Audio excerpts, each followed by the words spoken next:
urduaudiobooks.com پر آپ سن رہے ہیں سیرت سرور عالم صلی اللہ علیہ وآلہ وسلم، جلد دوئم، تالیف مولانا سید ابوالعلا مودودی، آواز وجیح احمد صدیقی، پروڈیوسر اظہر نیاز۔ باب دہم، حصہ 5، حضرت عائشہ رضی اللہ تعالی عنہا سے نکاح۔ لیکن امام احمد، طبرانی، ابن جریر طبری اور بہقی نے ایک مفصل روایت اس سے بالکل مختلف نقل کی ہے۔ اس میں یہ ذکر ہے کہ جب حضرت خدیجہ رضی اللہ تعالی عنہا کا انتقال ہو گیا تو حضرت عثمان بن مظعون کی بیوی خولہ بنت حکیم السلیمہ حضور صلی اللہ علیہ وآلہ وسلم کی خدمت میں حاضر ہوئیں۔ ابن ہشام اور بعض دوسرے مورخین نے ان کا نام خویلہ لکھا ہے۔ بہرحال وہ حاضر ہوئیں اور عرض کیا، یا رسول اللہ صلی اللہ علیہ وآلہ وسلم، آپ شادی کریں گے؟ آپ صلی اللہ علیہ وآلہ وسلم نے فرمایا، کس سے کروں؟ انہوں نے کہا، آپ کنواری چاہیں تو وہ بھی موجود ہے، بیوہ چاہیں تو وہ بھی حاضر ہے۔ حضور صلی اللہ علیہ وسلم نے پوچھا، کنواری کون؟ انہوں نے کہا، تمام خلق میں جو شخص آپ کو سب سے زیادہ محبوب ہے اس کی بیٹی، یعنی عائشہ بنت ابی بکر رضی اللہ تعالیٰ عنہ۔ پھر آپ نے پوچھا، بیوہ کون؟ انہوں نے عرض کیا، سودا بنت زمعہ، جو آپ پر ایمان لائیں اور جنہوں نے آپ کی پیروی کی۔ آپ نے فرمایا، دونوں جگہ بات کرو۔ پہلے وہ حضرت ابو بکر رضی اللہ تعالیٰ عنہ کے ہاں گئیں اور ان کی اہلیہ ام رومان رضی اللہ تعالیٰ عنہا سے کہا، کیسی خیر و برکت سے اللہ نے تمہیں نواز دیا ہے؟ انہوں نے پوچھا، وہ کیا؟ حضرت خولہ رضی اللہ تعالیٰ عنہا نے کہا، مجھے رسول اللہ صلی اللہ علیہ وآلہ وسلم نے عائشہ رضی اللہ تعالیٰ عنہا کے لیے پیغام دے کر بھیجا ہے۔ ام رومان نے کہا، ابو بکر کو آ جانے دو۔ وہ تشریف لائے تو ام رومان نے ان سے کہا، اللہ نے کیسی خیر و برکت سے آپ کو نواز دیا ہے؟ انہوں نے پوچھا، وہ کیا؟ انہوں نے کہا کہ رسول اللہ صلی اللہ علیہ وآلہ وسلم نے میرے پاس عائشہ کے لیے پیغام بھیجا ہے۔ انہوں نے کہا، کیا وہ ان کے لیے جائز ہے؟ وہ تو ان کی بھتیجی ہے۔ خولہ حضور صلی اللہ علیہ وسلم کے پاس گئیں اور یہ بات آپ سے عرض کی۔ آپ صلی اللہ علیہ وآلہ وسلم نے فرمایا، ان سے کہو تم میرے دینی بھائی ہو، تمہاری بیٹی میرے لیے جائز ہے۔ خولہ نے یہی جواب حضرت ابو بکر رضی اللہ تعالیٰ عنہ کو پہنچا دیا۔ انہوں نے کہا، ذرا انتظار کرو۔ یہ کہہ کر حضرت ابو بکر رضی اللہ تعالیٰ عنہ چلے گئے۔ ام رومان نے خولہ سے کہا، مطعم بن عدی نے اپنے بیٹے کے لیے عائشہ کو مانگا تھا، اور خدا کی قسم ابو بکر نے کبھی کسی سے وعدہ کر کے اس کے خلاف نہیں کیا۔ ادھر حضرت ابو بکر مطعم کے پاس گئے۔ اس کے پاس اس کی بیوی، جو اس کے لڑکے کی ماں تھی، جس کے لیے مطعم نے پیغام دیا تھا، بیٹھی ہوئی تھی۔ وہ بولی، اے ابو بکر، ہمیں اندیشہ ہے کہ اگر ہم اپنے لڑکے کا بیاہ تمہارے ہاں کر دیں تو تم ہمارے لڑکے کو بھی دین سے پھیر دو گے۔ حضرت ابو بکر رضی اللہ تعالیٰ عنہ نے مطعم سے پوچھا، جو کچھ یہ کہہ رہی ہے یہی تمہارا قول بھی ہے؟ اس نے کہا، وہ یہی کہتی ہے۔ یہ جواب سن کر حضرت ابو بکر رضی اللہ تعالیٰ عنہ اس کے یہاں سے نکل آئے، اور اللہ نے اس مخمصے سے ان کو نکال دیا جس میں وہ مطعم سے وعدہ کر کے پھنس گئے تھے۔ پھر انہوں نے خولہ سے کہا، رسول اللہ صلی اللہ علیہ وآلہ وسلم کو میرے یہاں بلا لاؤ۔ اور حضرت ابو بکر رضی اللہ تعالیٰ عنہ نے حضرت عائشہ کا نکاح آپ سے کر دیا۔ اس وقت وہ 6 برس کی تھیں۔ اس کے بعد خولہ وہاں سے نکل کر حضرت سودا بنت زمعہ کے ہاں گئیں اور کہا، کیسی خیر و برکت ہے جس سے اللہ نے تم کو نواز دیا ہے؟ انہوں نے پوچھا، وہ کیا؟ خولہ نے کہا، رسول اللہ صلی اللہ علیہ وآلہ وسلم نے نکاح کا پیغام دے کر مجھے تمہارے پاس بھیجا ہے۔ انہوں نے کہا، میرے باپ سے اس کا ذکر کرو۔ وہ بہت بوڑھا آدمی تھا۔ خولہ اس کے پاس گئیں اور جاہلیت کے طریقے پر اسے سلام کر کے پہلے اپنا تعارف کرایا، اور پھر کہا، مجھے محمد بن عبداللہ صلی اللہ علیہ وآلہ وسلم نے سودا کے لیے پیغام دے کر بھیجا ہے۔ اس نے کہا، جوڑ تو بہت اچھا ہے، مگر تمہاری سہیلی کیا کہتی ہے؟ خولہ نے کہا، وہ بھی اس رشتے کو پسند کرتی ہیں۔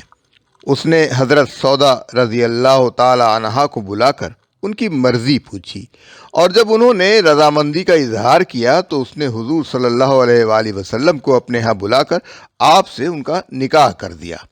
بعد میں حضرت سودا کا بھائی عبد بن زمع حج کر کے آیا تو یہ سن کر اس کی بہن کی شادی حضور صلی اللہ علیہ وآلہ وسلم سے ہو گئی۔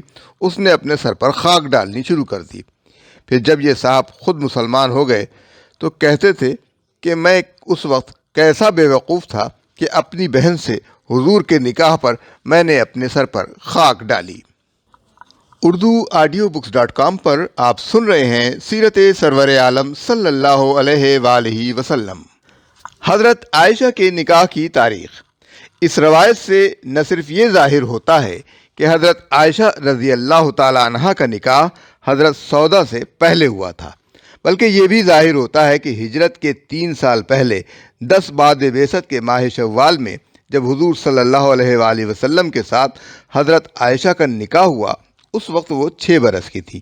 یہاں یہ سوال پیدا ہوتا ہے کہ اگر حضرت عائشہ رضی اللہ تعالی عنہ شوال 10 بعد بعثت میں 6 سال کی تھیں تو ہجرت کے وقت ان کی عمر 9 سال ہونی چاہیے، اور معتبر روایات کی روح سے جب شوال 2 ہجری میں ان کی رخصتی ہوئی تو وہ 11 سال کی ہونی چاہیے۔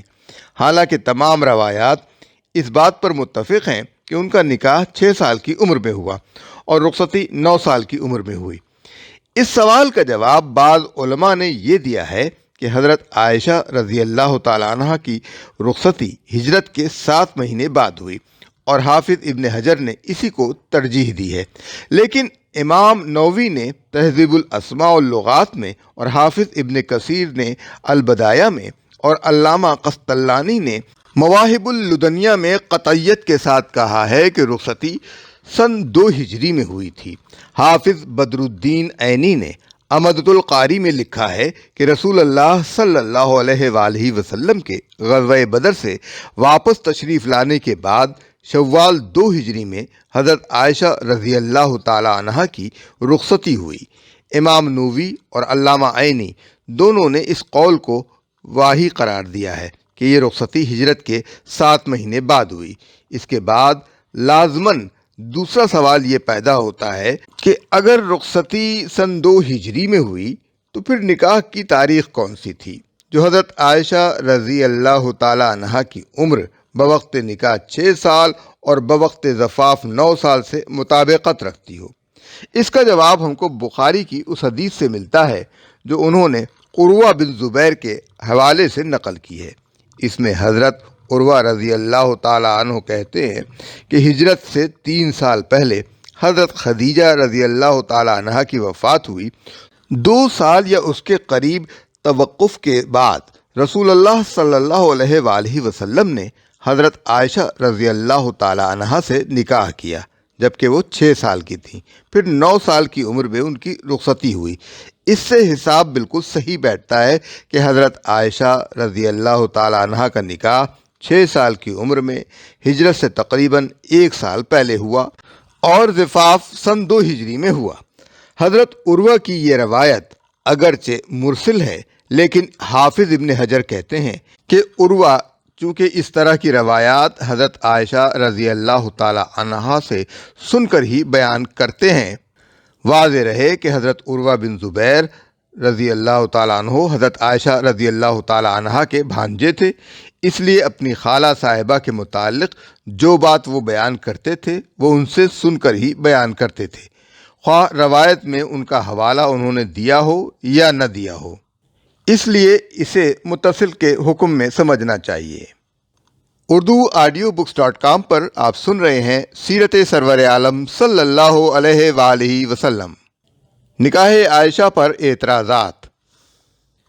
چونکہ یہاں حضرت عائشہ رضی اللہ تعالی عنہا کے نکاح کا ذکر آ گیا ہے، اس لیے آگے بڑھنے سے پہلے مناسب معلوم ہوتا ہے کہ اسی جگہ ان اعتراضات کا جواب بھی دے دیا جائے جو حضور صلی اللہ علیہ وآلہ وسلم کے اس نکاح پر کیے جاتے ہیں۔ کہنے والے کہتے ہیں کہ 54-55 سال کی عمر میں 9 سال کی ایک لڑکی سے شادی کرنا اور 18 سال کی عمر میں اسے بیوہ چھوڑ جانا، جبکہ قرآن کی روح سے اس کا نکاح ثانی بھی کسی شخص سے نہ ہو سکتا ہو، کیا یہ معاذ اللہ ظلم نہیں ہے؟ اور کیا اتنے سن رسیدہ آدمی کے لیے اتنی کم سن لڑکی کا نکاح معاذ اللہ نفس پرستی کی تعریف میں نہیں آتا؟ اور کیا 9 سال کی عمر ایسی ہوتی ہے کہ اس میں کسی لڑکی پر ازدواجی زندگی کا بار ڈال دیا جائے؟ دراصل اس قسم کے اعتراضات صرف اس صورت میں پیدا ہوتے ہیں جبکہ رسول اللہ صلی اللہ علیہ وآلہ وسلم اور حضرت عائشہ رضی اللہ تعالی عنہا کے نکاح کو ایک عام مرد اور ایک عام لڑکی کا نکاح سمجھ لیا جائے۔ حالانکہ حضور صلی اللہ علیہ وآلہ وسلم اللہ کے رسول تھے جن کے سپرد انسانی زندگی میں ایک ہمہ گیر انقلاب برپا کرنا اور معاشرے کو اس انقلاب کے لیے تیار کرنا تھا، اور حضرت عائشہ رضی اللہ تعالی عنہا ایک غیر معمولی قسم کی لڑکی تھیں جنہیں اپنی عظیم ذہنی صلاحیتوں کی بنا پر اس انقلابی معاشرے کی تعمیر میں حضور صلی اللہ علیہ وآلہ وسلم کے ساتھ مل کر اتنا بڑا کام کرنا تھا جتنا دوسری تمام ازواج مطہرات سمیت اس وقت کی کسی عورت نے نہیں کیا۔ بلکہ یہ بات بلا مبالغہ کہی جا سکتی ہے کہ دنیا کے کسی رہنما کی بیوی بھی اپنے شوہر کے کام کی تکمیل میں ایسی زبردست مددگار نہیں بنی جیسی حضرت عائشہ رضی اللہ تعالی عنہا حضور صلی اللہ علیہ وآلہ وسلم کی مددگار ثابت ہوئیں۔ ان کے بچپن میں ان کی ان صلاحیتوں کا علم اللہ تعالیٰ کے سوا کسی کو نہ تھا۔ اسی بنا پر اپنے رسول کی معیت کے لیے ان کا انتخاب اللہ تعالیٰ نے خود فرمایا۔ بخاری باب تجویز عائشہ رضی اللہ تعالیٰ عنہ میں ہے کہ حضور صلی اللہ علیہ وآلہ وسلم نے حضرت عائشہ رضی اللہ تعالیٰ عنہ سے فرمایا، مجھے خواب میں تم کو 2 دفعہ دکھایا گیا اور کہا گیا یہ آپ کی بیوی ہے۔ ترمذی ابواب المناقب میں ہے کہ جبریل رسول اللہ صلی اللہ علیہ وسلم کے پاس حضرت عائشہ رضی اللہ تعالیٰ عنہ کی تصویر سبز ریشم میں لائے اور آپ سے کہا یہ دنیا اور آخرت میں آپ کی بیوی ہیں۔ بس یہ انتخاب حضور صلی اللہ علیہ وآلہ وسلم کا اپنا نہ تھا بلکہ اللہ تعالیٰ کا تھا، اور اللہ ہی کو یہ معلوم تھا کہ 6 سال کی اس کم سن لڑکی کو اس کے رسول پاک کے فیض تعلیم و تربیت سے سیراب ہو کر اسلامی معاشرے کی تعمیر میں کس قدر عظیم خدمت انجام دینی ہے۔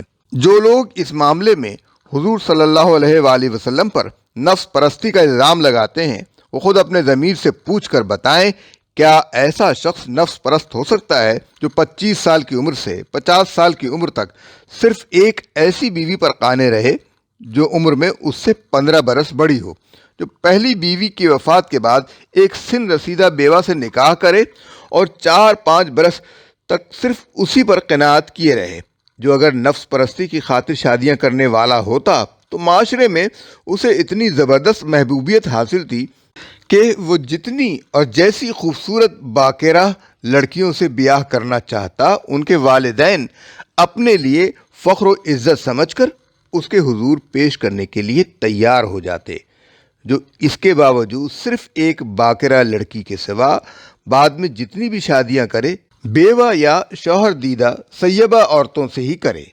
حقیقت یہ ہے کہ اس نوعیت کے اعتراضات کرنے والے اپنے ذہن میں ازدواجی زندگی کا صرف شہوانی تصور ہی رکھتے ہیں۔ ان کے پست ذہن اتنی بلندی تک جا ہی نہیں سکتے کہ اس عظیم انسان کے مقاصد ازدواج کو سمجھ سکیں جو ایک اعلیٰ و عرفہ کام کی مصلحتیں مد نظر رکھ کر کچھ خواتین کو اپنی شریک زندگی اور شریک کار بنائے۔ رہا ظلم کا الزام تو اس معاملے میں بھی معترضین بس یہ ایک سادہ سی صورت واقعہ پیش نظر رکھتے ہیں کہ ایک سن رسیدہ آدمی نے 9 سال کی لڑکی سے شادی کر کے 18 سال کی عمر میں اسے بیوہ چھوڑ دیا، جبکہ اس کے لیے نکاح ثانی کا بھی کوئی امکان نہ تھا اور اسے ساری جوانی بیوگی کے عالم میں ہی گزارنی تھی۔ اس عام سطح سے بلند تر ہو کر یہ لوگ کبھی یہ سمجھنے کی کوشش نہیں کرتے اور نہیں کرنا چاہتے کہ جس کار عظیم کا فائدہ خلق خدا کو کسی محدود زمانے کے لیے نہیں بلکہ ہمیشہ ہمیشہ کے لیے اور کسی محدود علاقے میں بھی نہیں بلکہ دنیا بھر میں پہنچنے والا ہو، اس کام میں ہزاروں لاکھوں انسانوں کی جانیں اور ان کے مال کھپ جانا بھی کوئی مہنگا سودا نہیں ہے۔ کجا کہ صرف ایک خاتون کی جوانی اس میں کھپ جانے کی قربانی کے بجائے ظلم سے تعبیر کیا جائے، اور وہ جوانی بھی اگر قربان ہوئی تو صرف اس معنی میں کہ اس کو ازدواجی زندگی کے لطف سے محروم ہونا پڑا۔ اس کے ماں سوا کسی اور نقصان کی وہ لوگ نشاندہی نہیں کر سکتے جو اس بلند پایا خاتون کی ذات کو پہنچا ہو۔ لیکن دوسری طرف دیکھیے کہ گھریلو زندگی کے تمام خرخشوں اور مشغولیتوں سے فارغ ہو کر اپنی پوری بقیہ زندگی کو عورتوں اور مردوں میں اسلام اور اس کے احکام و قوانین اور اس کے اخلاق و آداب کی تعلیم دینے میں صرف کر کے اس عظیم ہستی نے کتنی بے بہا خدمات انجام دیں۔ علم حدیث کا جس شخص نے بھی مطالعہ کیا ہے وہ جانتا ہے کہ حضرت عائشہ رضی اللہ تعالی عنہا کے ذریعے سے جتنا علم دین مسلمانوں کو پہنچا اور فقہ اسلامی کی معلومات حاصل ہوئیں، اس کے مقابلے میں عہد نبوت کی عورتیں تو درکنار، مرد بھی کم ہی ایسے ہیں جن کی علمی خدمات کو پیش کیا جا سکے۔ اگر حضرت عائشہ رضی اللہ تعالی عنہا حضور صلی اللہ علیہ وآلہ وسلم کے نکاح میں نہ آتی اور آپ صلی اللہ علیہ وآلہ وسلم سے تعلیم و تربیت پانے کا ان کو موقع نہ ملتا تو اندازہ نہیں کیا جا سکتا کہ اسلام کے علم کا کتنا بڑا حصہ امت مسلمہ تک پہنچنے سے رہ جاتا۔ ان سے 2210 حدیثیں مروی ہیں، اور وہ صرف احادیث روایت کرنے والی ہی نہ تھیں بلکہ فقیہ اور مفسر اور مجتہد اور مفتی بھی تھیں۔ انہیں بالاتفاق مسلمان عورتوں میں سب سے زیادہ فقیہ مانا جاتا ہے۔ اکابر صحابہ رضوان اللہ اجمعین ان سے مسائل پوچھتے تھے، حتیٰ کہ حضرت عمر رضی اللہ تعالی عنہ اور حضرت عثمان رضی اللہ تعالی عنہ بھی بعض مسائل میں ان کی طرف رجوع کرتے تھے۔ ان کا شمار مدینہ طیبہ کے ان چند علماء میں ہوتا تھا جن کے فتوے پر لوگوں کو اعتماد تھا۔ اس بیش بہا اجتماعی فائدے کے مقابلے میں وہ تھوڑا سا ذاتی نقصان کیا حیثیت رکھتا ہے جو حضرت عائشہ رضی اللہ تعالی عنہا کو جوانی میں بیوہ ہو جانے سے پہنچا۔ اور تعجب تو یہ دیکھ کر ہوتا ہے کہ اس معاملے میں یہ اعتراض وہ عیسائی حضرات کرتے ہیں جن کے ہاں کسی اجتماعی مفاد کے بغیر محض بے مقصد تجرد کی زندگی بسر کرنا راہبوں اور راہبات کے لیے صرف قابل تعریف ہی نہیں بلکہ مذہبی خدمات بجا لانے والوں کے لیے لازم بھی ہے۔ پھر جن لوگوں کو 9 برس کی عمر میں حضرت عائشہ رضی اللہ تعالی عنہا کے زفاف پر اعتراض ہے، وہ نہیں جانتے کہ اسلام دین فطرت ہے، اور فطری حیثیت سے جب ایک لڑکی کا نشو و نما اتنا اچھا ہو کہ وہ اس عمر میں جسمانی طور پر بالغ ہو چکی ہو تو اس کا شوہر کے پاس جانا بالکل جائز و معقول ہے۔ صرف ایک غیر فطری اور غیر اخلاقی قانون ہی نکاح کے لیے لڑکی اور لڑکے کی ایک خاص عمر مقرر کر سکتا ہے، کیونکہ یہ قید صرف جائز ازدواجی تعلق ہی پر پابندی عائد کرتی ہے، خارج از نکاح تعلقات زن و مرد پر کوئی پابندی نہیں لگاتی۔